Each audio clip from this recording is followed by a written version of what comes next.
মৃত্যু যন্ত্রণা থেকে নবী মুহাম্মদ সাল্লাল্লাহু আলাইহি সাল্লামও মুক্ত ছিলেন না, মৃত্যু যন্ত্রণা থেকে ফেরাউন নমরুদও মুক্ত ছিল না। ইমানদারও হইয়া যদি সর্বশ্রেষ্ঠ ইমানদার হয় তারও মৃত্যু যন্ত্রণা হবে, সর্বনিকৃষ্ট কাফেরও যদি হয় তারও মৃত্যু যন্ত্রণা। মৃত্যু যন্ত্রণা থেকে নবী মুহাম্মদ সাল্লাল্লাহু আলাইহি সাল্লামও মুক্ত ছিলেন না, মৃত্যু যন্ত্রণা থেকে ফেরাউন নমরুদও মুক্ত ছিল না।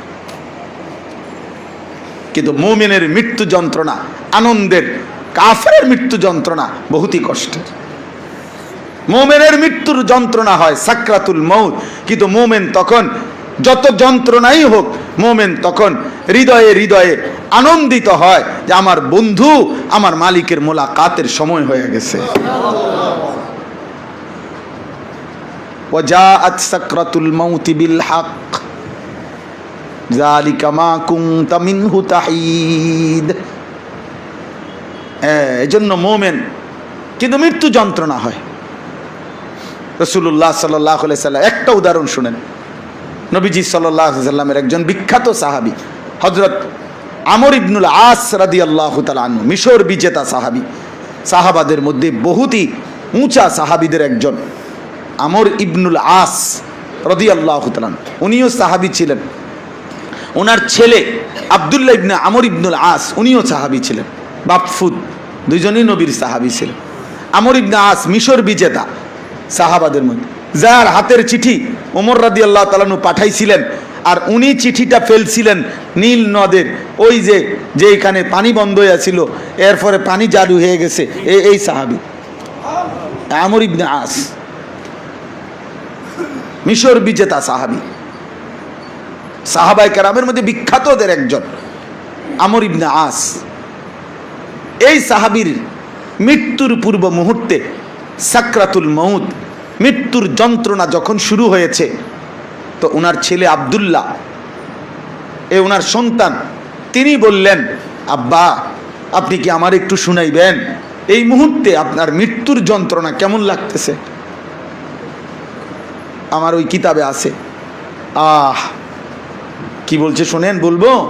সাহাবী বলে, ওই আমর ইবনে আস এত বড় সাহাবী, জলিলুল কদর সাহাবী, তিনি বলতেছেন, ইয়া বুনাইয়া, হে আমার প্রিয় সন্তান শোনো, কাআন্না জিবালাদ দুনিয়া আলা সদরি, বলছে বাপ আমার মনে হইতেছে গোটা পৃথিবীর সমস্ত পাহাড়গুলা আমার বুকে চাপ দিয়া রাখছে।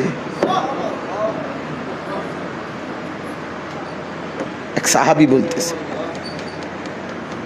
কাআন্না জিবালাদ দুনিয়া, দুনিয়ার সব পাহাড় আলা সদরি, আমার বুকে চাপা দিয়ে রাখছে। ওয়া কাআন্নী আতানাফাসু মিন সাকবিল ইবরা, আর আমি যেন সুইয়ের ছিদ্র দিয়ে নিঃশ্বাস নিচ্ছি। সুইয়ের ছিদ্র বোঝেন তো না? আচ্ছা, এক সাহাবীর যদি এটা মনে হয় 30 বছর যে সুদ খাচ্ছে তার কি হবে? 365 দিনে খোদার 1 বছরে যে কোনো দিন ফজরের নামাজ পড়ে না, মুসলমানের ওই সন্তানের কি হবে?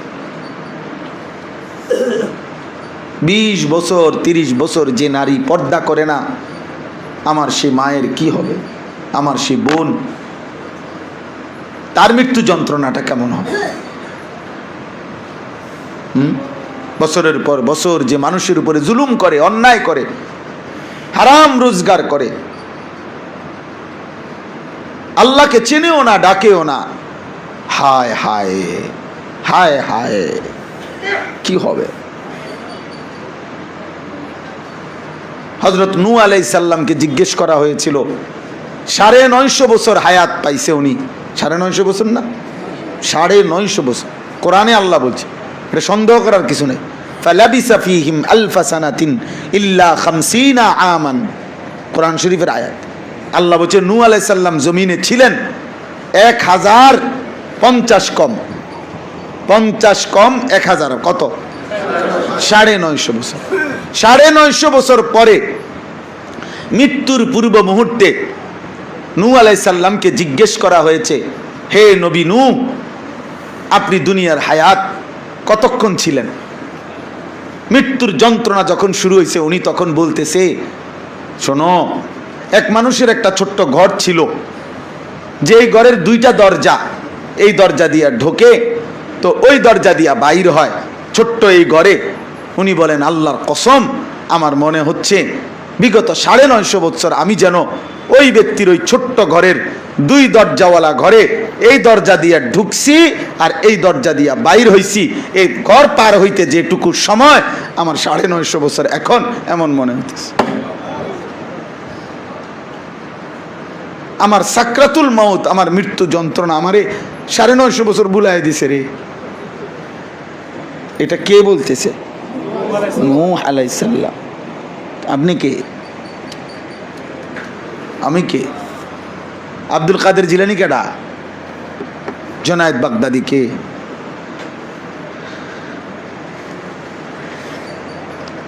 এজন্য বাপ চলেন ভাবতে থাকি, আপনি ভালো হন, আমি ভালো হই। ধরে নেন কেউ বদলাইল না, আমি বদলাই।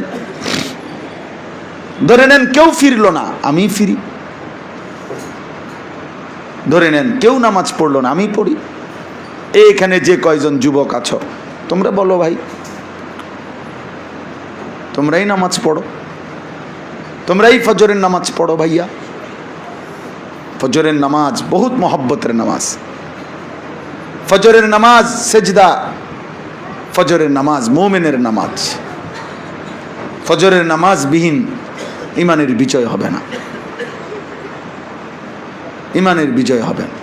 হযরত আনাস রাদিয়াল্লাহু তাআলা আনহু কিতাবের মধ্যে আছে, হযরত ওমর রাদিয়াল্লাহু তাআলা আনহুর জামানায় সাহাবায়ে কেরাম এক যুদ্ধে, পারস্যের একটি যুদ্ধে ওনারা